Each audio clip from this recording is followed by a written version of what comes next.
ఈ సంవత్సర కాలంలోనే నేను ఒక్కనే 8 ఇప్పించిన.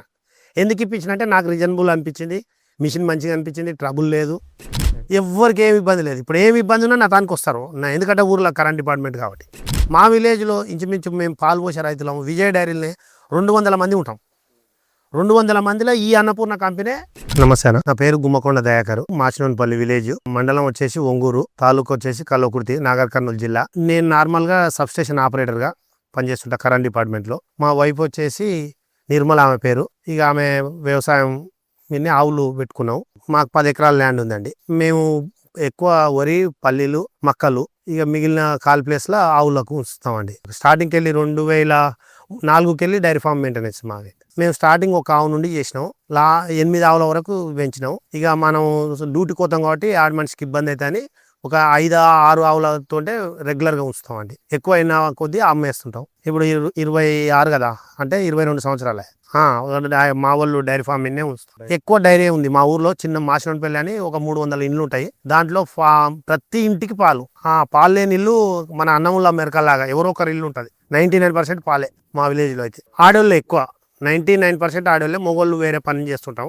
మిగిలిన టైంలో కాల్ టైంలో మాత్రం బావి దగ్గరికి వస్తుంటాం. మా పని లేని, మా డ్యూటీ, ఉదాహరణకు నేనే నా డ్యూటీ లేని టైంలో నేను ఖచ్చితంగా బావి దగ్గరికి వస్తుంటాను. 6 నుంచి 8 ఆవులు మెయింటైన్ చేస్తాను. వాళ్ళే పిండుకము అన్నీ వాళ్ళే. ఇప్పుడు మా రీసెంట్గా నేను ట్రాన్స్ఫర్ అయ్యి జూపేలికి వెళ్ళినప్పుడు మా భార్య 30 లీటర్ల పాలు కూడా మెయింటైన్ చేసింది. పూటకు 30 లీటర్లు. కట్ చేసుడు, సొప్ప కట్ చేసుడు, ఆవులు పిండుడు, అన్నీ దాంట్లో స్నానం చేయించుడు, పెండ తీయడు అన్నీ. కాకపోతే మేము షెడ్ వేయకుండా పొలాల మీద కట్టేస్తాం. పొలాల మీద కూడా ఎందుకు కట్టేస్తామంటే సేంద్రియ ఎరువుల కొరకు మెయిన్. ఆవును అక్కడక్కడ కట్టేస్తే పెండ, మూత్రం, దానివల్ల ఎరువులు తక్కువ పడతాయి.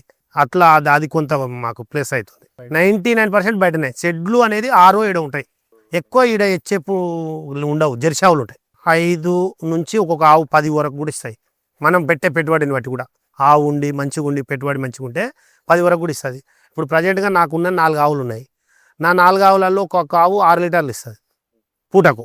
రేపు మా 12 లీటర్లు వస్తాం. ఇప్పుడు ప్రజెంట్గా అయితే ఒక 8 లీటర్లు వస్తున్నాం అంతే. పాలు తగ్గినాయి కాబట్టి. ఆవులు మంచిగా ఉన్నప్పుడు 15 నుంచి 20 మధ్యలో పోసేది. లీటర్కు ప్యాడ్ మంచిగా వస్తే 40 రూపాయలు పడుతుంది. మేము పోసేది గవర్నమెంట్ విజయ డైరీలో వస్తాం. ఇక మామూలుగా ప్యాడ్ రాకుండా ఉండి అట్లుంటే 32 నుంచి ఇక పైన మన పాలను బట్టి ఉంటుంది. ఎక్కువ అయితే 40 రూపాయలు పడుతుంది ప్యాడ్ మంచిగా వస్తే.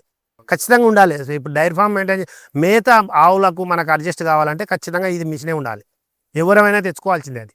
ఇది లేకముందు మేము కత్తెర చేయించినాం. ఇనుప కత్తెర ఉంటుంది, ఇట్లా స్టాండ్ ఉండి దానికి ఇట్లా ఈలపీట లాగుండి ఇట్లా కత్తెర ఉంటుంది.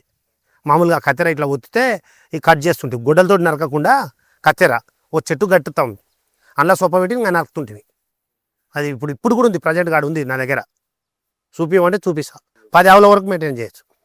10 ఆవుల వరకు మెయింటైన్ చేయొచ్చు. ఇప్పుడు దానికి దీనికి తేడా ఏంటంటే ఆ సొప్ప కోసి కట్ చేసి ఆవులకు పోయినాక 2 గంటలు పట్టేది. ఇప్పుడు ఇది 20 నిమిషాలు కేటాయిస్తే అయిపోగొడతాం. కోసేది 10 నిమిషాలు కోస్తాం, 5 నిమిషాలు పడతాం. ఇప్పుడు మాకు 4 ఆవులు ఉన్నాయి. మాకు ఎగ్జాక్ట్లీ 20 నిమిషాలలో అయిపోతుంది మా పని. కట్ సొప్ప కోసుకోము, ఆమె కోస్తుంటుంది, మేము పడుతుంటాం. ఒకవేళ ఒక్కరే ఉంటే ½ అన్ అవర్ పడుతుంది. సంవత్సరం అయిందంతే, 1 ఇయర్ దాటిందంతే. ఇంకా మాకు ఎలాంటి ట్రబుల్ లేదు. మేము కనీసం దీని ఫీజు కూడా పోలే మాకు. ఒక్కసారి మాత్రం బ్లేడ్కు గ్రీజ్ పెట్టుకున్నాం అంతే. మేము తెచ్చిన నాడికి ఇప్పటికీ ఒక 10 రూపాయల గ్రీజ్ తెచ్చి పెట్టుబడి పెట్టినాం అంతే. మాకేం లోటు లేదు. ఇక కరెంటు మాకు దగ్గర సబ్స్టేషన్ ఉంది. మా విలేజ్కి 1.5 కిలోమీటర్ ఉంది. మాకు కరెంట్ ఎలాంటి ట్రబుల్ ఉండదు. మా కరెంట్ అయితే బాగుంటుంది. ఇంకోటి, నేను కరెంట్ డిపార్ట్మెంట్లోనే కాబట్టి దానికి ఏ క్వాలిటీ వైర్ పెట్టుకోవాలి, దానికి అసలు మామూలుగా మనం పాత వైర్ పెడితే ఎట్టుంటుంది, కొత్త అనేది కూడా మాకు అది తెలుసు కాబట్టి మేము పకడ్బందీగానే చేసి పెట్టినాం. దాన్ని నానకుండా మాత్రం దాచిపెట్టాలి. దీన్ని మెయిన్ మోటార్ నానకుండా. ఇంకా దీనికి ఏం సవలతు కావాలంటే మీరు మిషన్ తయారు చేసేటప్పుడు ఈ మోటార్కు వచ్చేసి ఇట్లా ఒక గుడార్ టైపు రావాలి. అదొకటి అడిషనల్గా రావాలి. లేదు ఇది మామూలుగా వర్షం వచ్చినా అనకుండా, వర్షం వచ్చినా ఇప్పుడు నాదే ఉన్నా షెడ్డు లేదు. ఏడంటే ఆడు గుంజుకపోయి పెడతాం. చిన్నది వీల్స్ ఉన్నాయి కాబట్టి భర్త భార్యలో గుంజుకొని పోయి పెట్టుకుంటాం. ఈ మడికా నుంచి ఇంకో మడికాడ పెట్టుకుంటాం. వర్షం వచ్చినా నానకుండా దీనికి ఒక డబ్బా టైపులా రావాలి. మోటార్ కాడికి, మోటార్ వచ్చేసి బ్లేడ్లు ఈ మిషన్ కాడికి దాన్ని వేసి లాక్ వేసుకొని పోవాలి అంతే. అట్లాంటిది ఫ్యూచర్ మీరు తయారు చేస్తే చాలా మంచిగా ఉంటుంది. ఇంకా ఎంసీబీ ఉండాలి దానికి, ఖచ్చితంగా స్విచ్ కంట్రోల్ ఉండాల్సింది. స్టార్టర్కు మామూలుగా స్టార్టర్ ఓపెన్ పెడతారు, చాలా వరకు ఓపెన్ పెట్టొద్దు. ఓపెన్ పెడితే మనము మిస్టేక్లో చేయి తగిలినా ఎలకలు పోయినా ఏది పోయినా ఎఫెక్ట్ అవుతుంది. ప్లాస్టిక్ ఫైబర్ డబ్బా పెట్టి దాన్ని స్విచ్ కంట్రోల్నే ఉండాలి. ఇంకోటి ఈ మోటార్ మధ్యలో స్టార్టర్ మధ్యలో ఎంసీబీ ఉండాలి ఒకటి.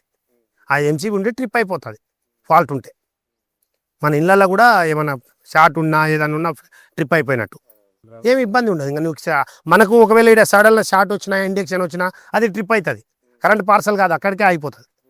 అట్లా ఎంసీబీ మెయింటైన్ చేయాలి, రైతులకు మంచిది. అది రిపేర్ అంటే ఇప్పుడు ఇది 3 HP మోటరా మేము తీసుకున్నది. 3 HP 5 బ్లేడ్లు. ఇది లోడ్ ఎక్కువ వేస్తే కాలిపోతుంటుంది. లోడ్ ఎక్కువ వేయద్దు, దాని స్టేజ్ బట్టి పెట్టాలి మనం. ఎట్లా తెలుసు అంటే కల్లకుర్తికి వచ్చినాం మేము మిషన్ తీసుకోవడానికి. ఇది మామూలుగా షాప్ కట్టర్ తేవడానికి అని వచ్చినాం. కల్లకుర్తికి వస్తే మేడ్పూర్లో తిరుపతి ఉంటాడు మా దాంట్లో లైన్ ఇన్స్పెక్టర్ ఆయన మీ దగ్గర గొల్ర షెడ్ పెట్టిండు మేడ్పూర్లో. నేను వేరే ఏ షాప్కి తిరగలే. నేను వచ్చినా వాస్తవంగా ఏదో ఒకటి తీసుకొద్దాం, ఏది మంచిగా ఉంటుందో అనే ఆలోచనతో వచ్చినాం. ఆడికి రాగానే మా సార్ కాబట్టి, మా తాన లైన్ ఇన్స్పెక్టర్ కాబట్టి ఆయన ఇక ఎందుకు పని మీద వచ్చినామంటే ఇట్లా ఇది వచ్చినంటే సరే ఇడికి రా అని పిలిచి పలానా దగ్గరికి పోదాంపా అని మీ అన్నపూర్ణ షాప్ కాడికి తీసుకొచ్చినాక మీ షెడ్ కాడికి వచ్చినాం. స్టార్టింగ్ వచ్చి చూసినాము. ఆమె అందులో ఒక లేడీ ఉన్నది. ఆమె ఏం సార్ ఏంది కావాలంటే ఇట్లా సోఫా కట్ చేసే మిషన్ కావాలంటే చూపించింది. ఒక 4-5 రకాలు చూపించి ఎక్స్ప్లెయిన్ చేసింది. ఇక మనకు అంత పెద్ద చూద్దామా, చిన్నదే కావాలి, 3 HP మోటార్నే ఇవ్వండి అని చెప్పినాం. అంటే ఇంకా ఇది ఇచ్చారు. నేను ఒక 8 మిషన్లు ఇప్పించిన. నేను తీసుకున్న తర్వాత మీ షాపుల్లో 8 మిషన్లు ఇప్పించిన. 8 మిషన్లు ఈ సంవత్సరం కాలంలో నేను ఒక్కనే 8 ఇప్పించిన. ఎందుకు ఇప్పించిన అంటే నాకు రీజనబుల్ అనిపించింది, మిషన్ మంచిగా అనిపించింది, ట్రబుల్ లేదు. ఇక అట్లా రీసెంట్గా నెల కింద కూడా ఒక ఆయన చిన్న పర్వతాలని వాళ్ళ బోయోళ్ళు ఉంటారు వాల్మీకి, ఆయన నువ్వు ఆటో ఇచ్చి పంపించి ఈడనే రేట్ మాట్లాడి నా ఫోన్లోనే మాట్లాడి చేసి పలానా ఆడిపోయి ఊకే నా పేరు చెప్పు బాబాయ్ అని చెప్తే పోయి పేరు చెప్తే అదే రేట్కి ఇచ్చేసారు. ఎవరికి ఏమి ఇబ్బంది లేదు. ఇప్పుడు ఏమి ఇబ్బంది ఉన్నా నా దానికి వస్తారు. ఎందుకంటే ఊర్లో కరెంట్ డిపార్ట్మెంట్ కాబట్టి, పల్లెటూరు కాబట్టి ఒక్కరే ఉంటాం కాబట్టి వస్తారు. ఎలాంటి ప్రాబ్లం లేదు, ఎవరికి ఏమి ఇబ్బంది లేదు. మా చిలకపక్కల వాళ్ళు కూడా తెచ్చుకోరు, వాళ్ళు అది బాగానే ఉంది. రీసెంట్గా 3 రోజుల కింద మా లైన్ మ్యాన్ ఒక ఆయన శాంతిగూడెం కూడా మీ దగ్గరికి పంపించిన. రీసెంట్గా 3 రోజుల కింద తోట నాగేంద్ర అని ఉంటాడు, వచ్చిండు. ఇంకా తీసుకున్నాడా తీసుకోలేదా అడగలేదు, షాప్ పేరు అన్నీ చెప్పిన, ఎంత HP తీసుకున్నామంటే కూడా అన్నీ చెప్పేసిన. ఆయన కొత్తగా షెడ్ పెట్టిండు, ఆవుల షెడ్ పెట్టిండు. 3 HP సరిపోతుంది, 10 ఆవుల వరకు 3 HP సరిపోతుంది. ఏం లేదండి దీనికి మెయింటెనెన్స్ ఏం లేదు. Current 3 phase main, 3 phase మోటరా, 3 phase supply కావాలి. ఇక సింగిల్ phase కు నడవదు కాబట్టి ఎంతసేపు ఉన్నా 3 phase మోటార్నే ఉండాలి. దీని మధ్యలో మాత్రం ఒక MCB పెట్టుకోండి ఏమైనా షార్ట్ అయితే. ఇది ఎందుకంటే ఎలకలు వైరు కొడుతుంటాయి. షెడ్లో ఉంటేనే ఓపెన్ టాప్ ఉంటాయి, అందులో ఎలకలు రావు. ఇప్పుడు మేము ఇది కవర్ కప్పి పెడుతున్నాం, ఇలా ఎలకలు ఉంటాయి. స్టార్ట్ చేసి ఒక 5 నిమిషాల తర్వాత ఇట్లా వచ్చి టచ్ చేసి చూసి సొప్ప పెట్టాలి. ఎవరం పెట్టినా డైరెక్ట్ పెట్టొద్దు, ఎందుకంటే షార్ట్ వస్తుంటుంది, ఎలకలు వైరు నాకుతాయి కదా, అట్లాంటి బల్లులు ఎలకలు, అది ప్రాబ్లం అవుతుంది. MCB అయితే ట్రిప్ అయిపోతుంది. అట్లా తీసుకోవచ్చు, మంచిగానే ఉన్నాయి, పర్వాలేదు. ఇంకా అంతకంటే రీజనబుల్ మంచి కంపెనీ ఇంకా వేరే వెళ్తే చెప్పలేము మనం. ఇప్పుడున్న కంపెనీలలో అయితే అన్నపూర్ణ పర్వాలేదు, మాకైతే మంచిగానే అనిపించింది. మా విలేజ్లో ఇంచుమించు మేము పాలు పోసే రైతులము, విజయ డైరీలనే 200 మంది ఉంటాం. 200 మందిలో ఈ అన్నపూర్ణ కంపెనీ ఒక 40-30 వెళ్తాయి మా దగ్గర. మంచిగా ఉంది, పర్వాలేదు.